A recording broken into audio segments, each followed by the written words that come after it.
వచ్చిన 100 రోజుల్లోనే ముఖ్యమంత్రి చంద్రబాబు నాయుడు అద్భుతమైన పరిపాలన అందించారని ప్రజలే చెబుతూ ఉండడం చాలా సంతోషంగా ఉందని రాష్ట్ర పురపాలక పట్టణాభివృద్ధి శాఖ మంత్రి డాక్టర్ పొంగూరు నారాయణ తెలిపారు. నెల్లూరు నగరం 48వ డివిజన్ ఉయ్యాల కాలువకట్ట తదితర ప్రాంతాల్లో ఇది మంచి ప్రభుత్వం కార్యక్రమం జరిగింది. ఈ కార్యక్రమంలో మంత్రి నారాయణ డివిజన్లో పర్యటించారు. డివిజన్కు విచ్చేసిన మంత్రికి స్థానిక నాయకులు, ప్రజలు ఘనంగా స్వాగతం పలికారు. అడుగడుగునా శాలువాలు, పూలమాలలతో సత్కరించారు. డివిజన్లో ఇళ్ల వద్దకు వెళ్లిన మంత్రి ప్రజలకు ఇది మంచి ప్రభుత్వం కరపత్రాలను అందజేసి వారితో ఆప్యాయంగా మాట్లాడారు. చిన్నాలను పలకరిస్తూ పెద్దల యోగక్షేమాలు అడిగి తెలుసుకుంటూ మంత్రి నారాయణ పర్యటన డివిజన్లో ఉత్సాహంగా కొనసాగింది. ఈ సందర్భంగా మంత్రి పొంగూరు నారాయణ మాట్లాడారు.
చాలండి.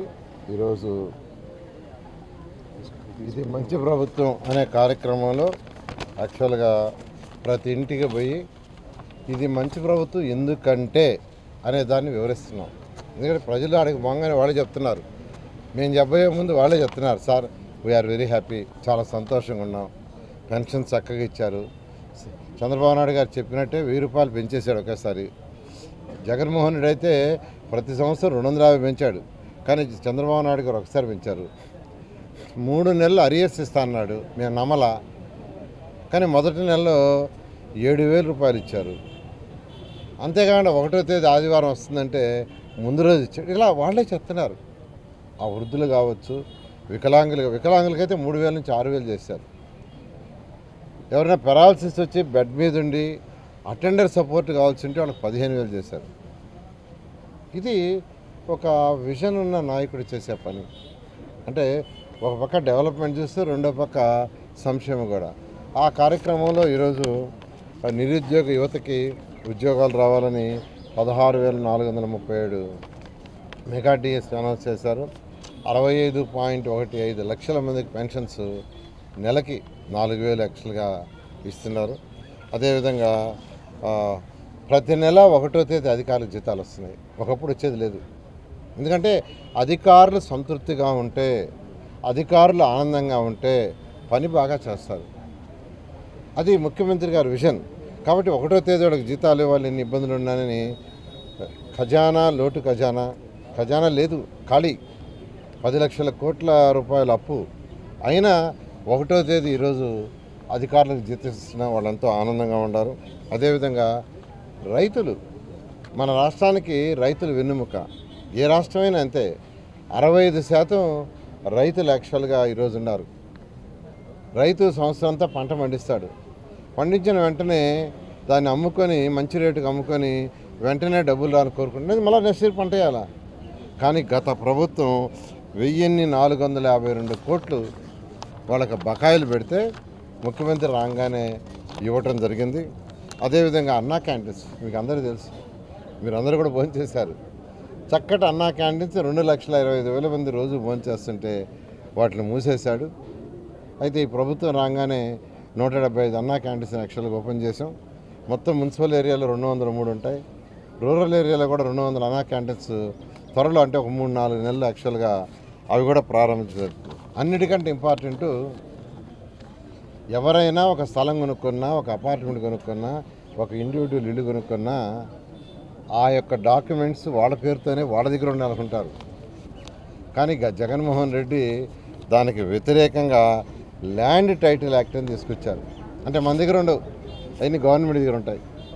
అవసరమైతే దాన్ని అప్పుగా పెట్టుకోవచ్చు, వరల్డ్ బ్యాంక్ దేనికో దానికి. అలాంటి యాక్ట్ని యాక్చువల్గా రద్దు చేయడం జరిగింది. ఈ విధంగా 100 రోజుల్లో ఖజానా ఖాళీ అయినా 10 లక్షల కోట్ల రూపాయలు అప్పు చేసి దానికి వడ్డీ కట్టాల్సి వచ్చినా ముఖ్యమంత్రి గారు వారికి ఉన్న విషయంతో ఈరోజు ప్రజలకు ఏదైతే ఎలక్షన్ ముందు ప్రామిస్ చేస్తారో అది చేస్తూ ముందుకు తీసుకుపోతున్నారు. వీటిలన్నిటిని యాక్చువల్గా ప్రజలకు చెప్పబోతే వాళ్ళే మాకు ఎదురు చెప్తున్నారు, సార్ మాకు అన్నీ తెలుసు, మేము ఎంతో సంతోషంగా ఉన్నాం అని. ఈరోజు మరొకటి, ఈరోజు నేను యాక్చువల్గా ఉయ్యాల కాలువ అక్కడికి వచ్చాను. ఎందుకంటే నేను ఎలక్షన్లో వచ్చినప్పుడు ఉయ్యాల కాలువ వాళ్ళు అడిగారు, సార్ ఈ కాలువలో సిల్ట్ తీయలేదు, కాలువ ఊడిపోతుంది, దోమలు వస్తున్నాయి అని. ఈరోజు అధికారులు కూడా తీసుకొచ్చారు, కమిషన్ గారు కూడా వచ్చారు.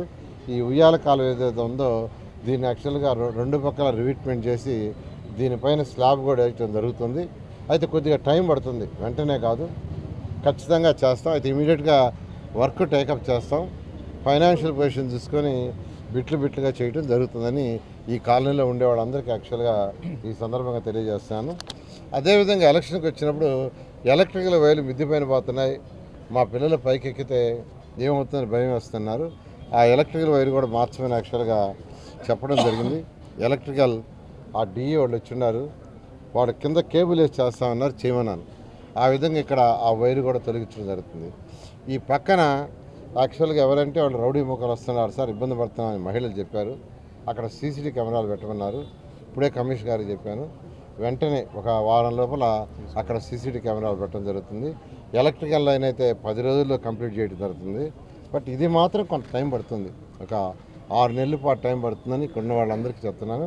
ఒక 6 నెలల్లో 2 పక్కల కాంక్రీట్ వాల్ కట్టి దాని మీద స్లాబ్ వేయటం జరుగుతుంది. Thank you. నమస్కారం. ఈరోజు 48వ వార్డులో ఇది మంచి ప్రభుత్వం అనే కార్యక్రమం, ఒక మంచి మంత్రి, మన అదృష్టం ఈ జిల్లాకు కావడం, పొంగూరు నారాయణ గారి ఆధ్వర్యంలో ఈ వార్డు నాయకులందరూ కూడా కలిసి ఇక్కడ ప్రోగ్రాం చేయటం ఒక మంచి అదృష్టంగా భావిస్తూ ఉన్నాం. ఎందుకంటే ఒక్క నారాయణ గారు అడుగు పెడితే ఆ ప్రాంతంలో బురదున్నా, లైట్లు లేకపోయినా, స్తంభాలు లేకపోయినా ఇమ్మీడియట్గా అయిపోయేటువంటి ఒక ప్రయత్నం. అంటే మంత్రి అంటే ఇలా ఉండాలి. ఎప్పుడు కూడా ఏదో ఒక మంత్రి పదవి వచ్చింది మాకు అని ఏసీ రూమ్లో కూర్చోనో పేకాట ఆడుకుంటానో జల్సా చేసుకునే వాళ్ళు కాదు మంత్రులు. రోడ్లో తిరిగి పేదవాళ్ళ మధ్య తిరిగే వాళ్ళే మంత్రులు. వాళ్ళ ఈ రాష్ట్రంలో నెంబర్ 1 మంత్రి, మంచి మంత్రి పొంగూరు నారాయణ గారు అని చెప్పి నేను తెలియజేస్తా ఉన్నా. రాజకీయాల్లో 2 రకాల నాయకులు ఉంటారు. రాజకీయ నాయకులు ఉంటారు, రాజనీతిజ్ఞులు ఉంటారు. రాజకీయ నాయకులు అంటే ఈ రోజుకి ఒక లైట్ వేస్తే, ఒక కాలువ తవ్వితే పని అయిపోద్ది, ఓట్లు వస్తాయని చెప్పి ఆలోచించేవాళ్ళు. రాజనీతిజ్ఞులు అంటే 30 సంవత్సరాల్లో నెల్లూరు ఎలా ఉండాలి, నెక్స్ట్ నెల్లూరు పరిస్థితి ఏమిటి, 30 సంవత్సరాల్లో ప్రజలు ఎలా ఉండాలి, వాళ్ళ అవసరాలు ఎలా తీర్చాలి అనేది ఆలోచించే వ్యక్తులు రాజనీతిజ్ఞులు. ఈ రాష్ట్రంలో రాజనీతిజ్ఞులు ఉన్నది ఇద్దరు. ఒకటి చంద్రబాబు నాయుడు గారు, రెండోది పొంగూరు నారాయణ గారు అని చెప్పి నేను మనవి చేస్తున్నాను. నేను ముందుగా ఏదో ఆయన ముందు చెప్పడం కాదు, ముఖస్తుతిగా ఉన్న వాస్తవాలు మాత్రం మాట్లాడుతున్నాం. ఈరోజు చూస్తే సూపర్ సిక్స్ గురించి మొత్తం సార్ చెప్తాడు, నేను సూపర్ టెన్స్ చెప్తా కొన్ని.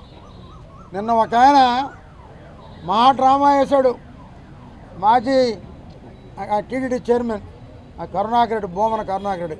వాడిని ఒకటే అడుగుతున్నా, అసలు నీ మతం ఏందిరా అని అడుగుతున్నా.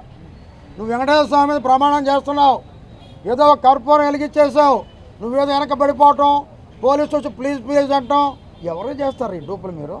నీకు వెంకటేశ్వర స్వామి మీద నమ్మకం ఉందా? మీకు వెంకటేశ్వర స్వామి మీద నమ్మకం ఉందా? నేను ఒక డిమాండ్ చేస్తున్నా, నీ క్రాఫు, నీ భాష రెండు రాజశేఖర్ రెడ్డి నువ్వు ఒకటే ఉంటావు. అసలు మీ ఇద్దరు DNA టెస్టులు చేయాలి ముందు. మీ ఇద్దరికి DNA టెస్టులు చేస్తే మీ ఇద్దరు మొక్కట్లు ఎందుకు వచ్చినాయాలి అని చెప్పి ముందు వాటిని బయటపడాలని చెప్పి నేను డిమాండ్ చేస్తూ ఉన్నాను. తిరుపతిలో కలిసి మొత్తం లడ్లు చేసి నీ ముఖానికి మళ్ళీ హారతిస్తావా? ఛీ, ఇది ఒక ప్రభుత్వం. మీ ముఖ్యమంత్రి ఒక జగన్మోహన్ ఒక మంత్రి, ఇక్కడ ఒక మంత్రి. ఎట్లా ఈ రాష్ట్రం లేగారు చెప్పండి? ఈ రాష్ట్రంలో ఏదొచ్చినా ఉదుహు తుఫాన్ 2014 వస్తే 3 నెలల్లో కూడా విశాఖపట్నం తయారు కాదనుకుంది. వారం రోజుల్లోనే పూర్తి చేసిన చంద్రబాబు నారాయణ గారు. చంద్రబాబు తర్వాత కష్టపడ్డ వ్యక్తి ఎవరంటే నారాయణ గారు. వారం రోజుల్లో కొత్త విశాఖ నగరాన్ని నిర్మించారు ఆ రోజు అని చెప్పి నేను మనవి చేస్తున్నాను.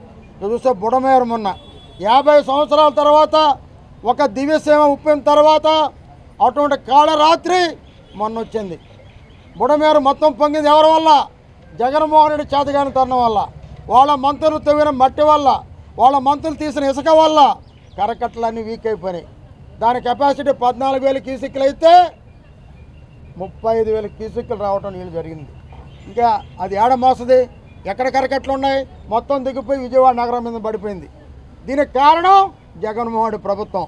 ఇంట్లో నుంచి బయటికి రాని ముఖ్యమంత్రి ఎవరన్నా ఇప్పటిదాకా ఒక స్వాతంత్ర రోజున తర్వాత ఉన్నారంటే అది ఒక జగన్మోహన్ రెడ్డి. కానీ దాని సమర్థవంతంగా ఎదుర్కొన్నటువంటి ముఖ్యమంత్రి మా చంద్రబాబు నాయుడు గారు. మా చంద్రబాబు నాయుడు గారికి ఒక విజన్ ఉంది. దాని తర్వాత ఎంతోమంది కష్టపడ్డారు. దాని తర్వాత స్థానం చంద్రబాబు తర్వాత ఒక విజన్ ఉన్న నాయకుడు, కష్టపడి పరిగెత్తే నాయకుడు నారాయణ గారు అని చెప్పి నేను మనవి చేస్తున్నాను. ఈరోజు ప్రతి ఒక్కరూ 20 రోజులు నారాయణ రాలేదని ఒక ఆయన విమర్శిస్తారన్నా, ఎందుకు రాలేదు? ప్రజలు టీవీలో చూస్తున్నారు. మాకు సేవ చేసిన ఒకటే అండి, అక్కడ ప్రజలు సేవ చేసిన ఒకటే విజయవాడలో. ఆయన ప్రజాసేవలో ఉన్నాడే తప్ప ఇంట్లో దాంకొని ఏనాడు లేడు. మరి నిన్న ఒక ఆయన ఒక కార్యకర్త సభ పెట్టుకోవచ్చు అనిల్ కుమార్ యాదవ్ గారు, తప్పులేదు, నువ్వు 100 పెట్టుకో, మాకు ఇబ్బందిలా. నేను అక్టోబర్ 15 నుంచి దిగుతా, ఆగస్టు 14 నుంచి వస్తా, నవంబర్ 20 నుంచి వస్తా. నువ్వు ఎప్పుడు ఇస్తావు? మాకిందుకా? నువ్వు ఎప్పుడన్నా రా, మాకిందుకని వస్తా. నేను అనుకుంటా నారాయణ కాలేజీ బాగొట్టించున్నాను ఆ రోజు, మాకు మంచి రోజులు వస్తాయి, మేము 10 చేస్తాం. మేమేం చేసాం? ఇప్పుడే 3.5 నెలలు అయింది. మా సార్ ఎవరిని మీద ఒక కేసు అయినా పెట్టాడా? ఒక కేసు మా చేత పెట్టనిచ్చాడా? నేనైతే ఆ పని చేసినావాడిని, మా సార్ అయితే ఆ పని చేయలే. ఆయన 10 చేస్తా అంటే ఏం చేస్తాడు? ఆయన మాట్లాడుతున్నాయంటే ఈరోజు వయసు మళ్ళిన వేస ఆమె నీతులు చెప్పొద్దంట. వయసు మళ్ళిన తర్వాత నీతులు అలా తయారాడు ఈరోజు అనిల్ కుమార్ యాదవ్ గారు. నారాయణ గారు 4వ సంవత్సరం తర్వాత ఇంకా ఎందుకురా నీకు ఇంకా ఎందుకు 4వ సంవత్సరం? స్వాతంత్రం వచ్చిన తర్వాత 74,000 మెజార్టీ ఏ నాయకుడికి రాలేదు, ఇంకా రాబోదు. ఇంకా ఎందుకు నీకు? నీ పని నువ్వు చూసుకో. నువ్వు 14 వస్తావు, 15 వస్తావు, రా, ఏదో చూద్దాం నీ సంగతి కూడా. ఎందుకు ఊరికనే మాట్లాడటం? రాజకీయాలు అనేది ఊరిని చేత్తో చేసేది కాదు.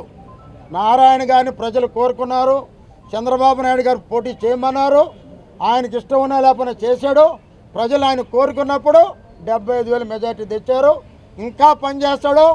రాష్ట్రంలోకెల్లా నెల్లూరులో గెలవాలి అని నెల్లూరుగా, అవినీతి లేని నెల్లూరుగా తీర్చిదిద్దాలనేది ఆయన ఆశయం. ఆయన ఆశయం నెరవేరాలని ఆ దేవుణ్ణి కోరుకుంటున్నా. తిరుపతి లడ్డులో ఎవడు మోసం చేసినా ఏదో హారతి ఇచ్చి ప్రమాణం చేసేది కాదు. నీ మతం వేరు, నువ్వు ప్రమాణం చేసింది వేరు. ఇటువంటి చాలా చూసాం జిమ్మిక్కులు, నీకన్నా చాలా చేయగలం. ఆయన వైవి సుబ్బాడు, సుబ్బాడు, వాడు వైవి సుబ్బాడు గారు కానీ ముఖ్యమంత్రి కానీ ఆ దేవదేవన్ లడ్డులో కల్తీ చేసిన వాళ్ళకి సిట్టు దర్యాప్తు తప్పదు, ఉరి శిక్ష తప్పదు అని హెచ్చరిస్తున్నాం.